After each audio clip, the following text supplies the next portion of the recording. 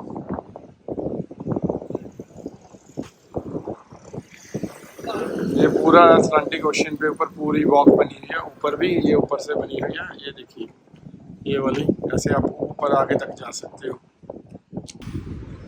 Mask खुल गई है, 4:20 तक बंद थी नमाज की वजह से। ये वो मॉस्क है। थोड़ी सी आपको हिस्ट्री बता देता हूँ। साउथ अफ्रीका की नंबर 1 और दुनिया की 14वीं फंक्शनल, ये सबसे बड़ी मॉस्क में आती है। दुनिया की अगर सबसे बड़ी मॉस्क में लोगों तो ये 14वें नंबर पे आती है, और साउथ अफ्रीका के अंदर ये फर्स्ट नंबर पे आती है, जो 1983 में बननी शुरू हुई थी और 1996 में आई थिंक कंप्लीट हुई थी।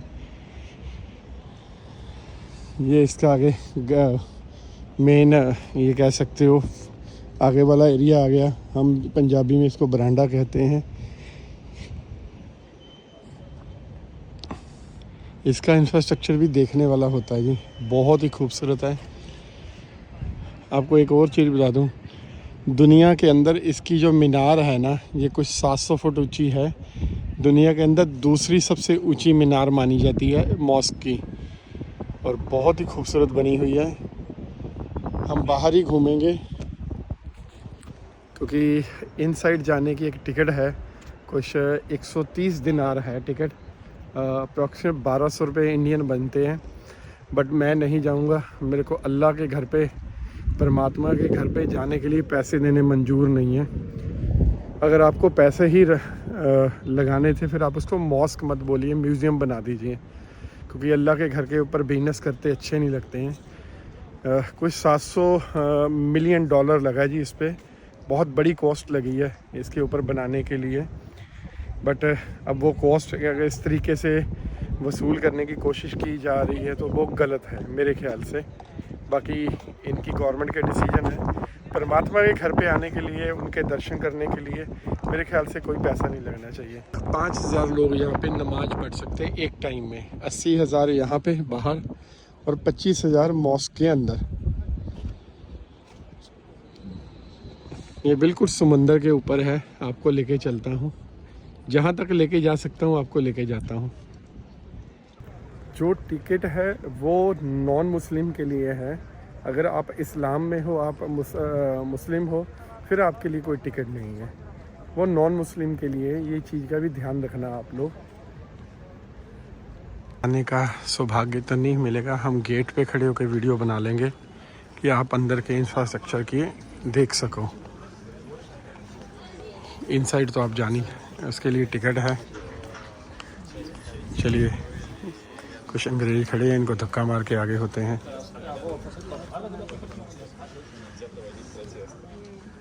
ये इसका इंफ्रास्ट्रक्चर है, बहुत खूबसूरत। मैं तो थोड़ा सा अंदर जाके ही बना लूँगा, कोई बेशर्मी वाली बात है।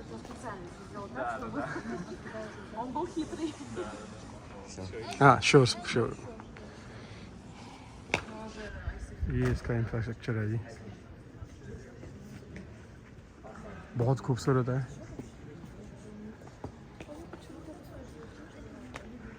यहीं से आप दर्शन कर सकते हो।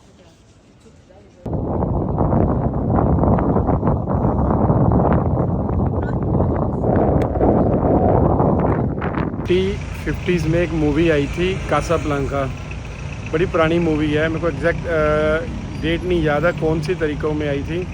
उसके जो डायरेक्टर थे, उनके किसी रिलेटिव ने इंस्पायर होकर यहाँ पे एक कैफेटेरिया खोला है 1940s की थीम के ऊपर। वहाँ चलते हैं, कुछ खाना तो नहीं है, कुछ थोड़ी बहुत ड्रिंक पियेंगे, कॉफ़ी वगैरह कुछ ले लेंगे ठंडा। उसकी थीम देखने वाली है, बस उस थीम के चक्कर में मैं जा रहा हूँ। ये वो कैफ़े है, इसको बोलते हैं रिक कैफ़े। आओ चलते हैं। अनफॉर्चुनेटली कैफेटेरिया क्लोज़ है, 7:30 खुलेगा, 7:30 से 12:30 तक, और दोपहर को 12 से 3 बजे तक। फिर लेट में राउंड मारते हैं 9-10 बजे। अभी चलते हैं होटल, रेस्ट करते हैं 2-3 घंटे। यहाँ की जो लोकल टैक्सी है वो तो काफ़ी महंगी है। जो अभी इंडिया में इन ड्राइव आई है ना, वो मोरक्को में भी चलती है। मैं कि आप उसे ऑफ़र दे सकते हो 10 दिनार 15 दिनार। तो अभी मैंने जाना है, मेरा होटल कुछ 3 किलोमीटर है यहाँ से, तो मैंने 18 दिनार की ऑफ़र डाली थी, तो 21 दिनार में उसने एक्सेप्ट कर ली है, क्योंकि 3 किलोमीटर अभी पैदल चलने की तमन्ना नहीं है, तो टैक्सी कर ली है। वो भी एक ना बजट फ्रेंडली ऐप है। मैं कि 21 दिनार का मतलब होगा अप्रॉक्सीमेट 200 रुपया। ब्यूटीफुल मॉस्क, जो साउथ अफ्रीका की सबसे बड़ी फंक्शन मॉस्क है, उसके साथ ही शाम को बुलवार्ड रोड बनी हुई है। ये मैं दोपहर को इसलिए नहीं आया कि आप लोगों को शाम को दिखाऊंगा। यहाँ पे मोस्टली कासाब्लांका के लोग पिकनिक बनाने आते हैं, और ये बहुत ही हैपनिंग है। छोटे छोटे टी स्टॉल्स बने हैं। ये अप्रॉक्सीमेट 14 किलोमीटर लंबी है। आप 14 किलोमीटर ऐसे मतलब वॉक करके वहाँ पे लाइट हाउस है, वहाँ तक जा सकते हो। और यहाँ पे आज क्या ठंड है, तो मोस्टली लोगों ने जैकेटें पहनी है। मैं ही अकेला हाफ स्लीव पहन के आया हूँ। इस साथ में बिल्कुल आपके देखिए समुंदर की लहरें नज़र आ रही हैं। ये आ गया बुलवार्ड रोड, ये समुंदर आ गया, और ये आपकी मॉस्क आ गई। थोड़ी सी वॉक करते हैं जी, फिर यहाँ पे 2-4 फ़ोटो पिक्चर खिंचाएंगे और चल पड़ेंगे। कासाब्लांका का जो ब्लॉग है यहाँ पे ख़त्म करने के लिए बेस्ट लगी जगह कि कासाब्लांका में बहुत ज़्यादा कुछ देखने के लिए नहीं है। जितने भी लोग आते हैं सर, कोई एक दिन से ज़्यादा मैक्सिमम ही स्टे करता हो। आप एक दिन में क्या आधे दिन में आराम से देख सकते हो। तो इसलिए मैंने शाम यहाँ रखी थी कि शाम को यहाँ पे हम ब्लॉग ख़त्म कर देंगे। ये ऐसे बच्चों के साथ पूरे झूले बने हुए हैं। छल्ली बहुत खाते हैं ये लोग। छोटी छोटी दुकानें हैं प्यारी प्यारी सी। यहीं से हम टैक्सी पकड़ेंगे, और टैक्सी यहाँ पे बहुत सस्ती है जी। आपको पहले ही बताया था, इन ड्राइव करके आप डाउनलोड कर लीजिए। अप्रॉक्सीमेट वही 15 से लेके 20 दिनार के बीच में टैक्सी आ जाती है। 9 रुपये से कैलकुलेट कर लेना। ट्रेडिशनली फूड मिल जाएगा जी। ये एक चीज़ जरूर ट्राई करेंगे, ये कैक्टस का अनानास होता है। जो कैक्टस नहीं होता है, उसके ऊपर फ्लावर लगता है, उसका ये फ्रूट होता है। लोग बड़ा खुश होकर खाते हैं। एक चीज़ मेरे को और बहुत बढ़िया पता लगी, आज मैंने 3-4 बार टैक्सी ली, तो उनको टैक्सी वाले ने बताया कि पहली बार मोरक्को में बहुत से इंडियन आए हैं। अदरवाइज़ तो क्या है, यहाँ पे इंडियन आता नहीं है, बट पिछले 3 महीने से इंडियन बहुत विज़िट कर रहे हैं, क्योंकि एयर अरेबिया जो यहाँ की एयरलाइन है वो बाया शारजा दिल्ली ट्रैवल करती है। पहले यहाँ से शारजा, शारजा से दिल्ली जाती है, उसकी फ़्लाइट बड़े रीज़नेबल प्राइस में मिल जाती है, तो इसलिए लोग आ जाते हैं। और मोरक्को का ई वीज़ा है, बहुत आसानी से मिल जाता है। चलिए जी, हम बहुत लंबा नहीं जाएंगे, बस यहीं वॉक हो जाएगी। ऑलरेडी लेग्स बहुत दुख रही हैं। कल मेरे को यहाँ से कहीं दूसरे शहर जाना है, फिर उस ब्लॉग में मिलेंगे आपके। तो ये ब्लॉग को हम यहीं ख़त्म करते हैं जी। गुड नाइट, शुभ रात्रि।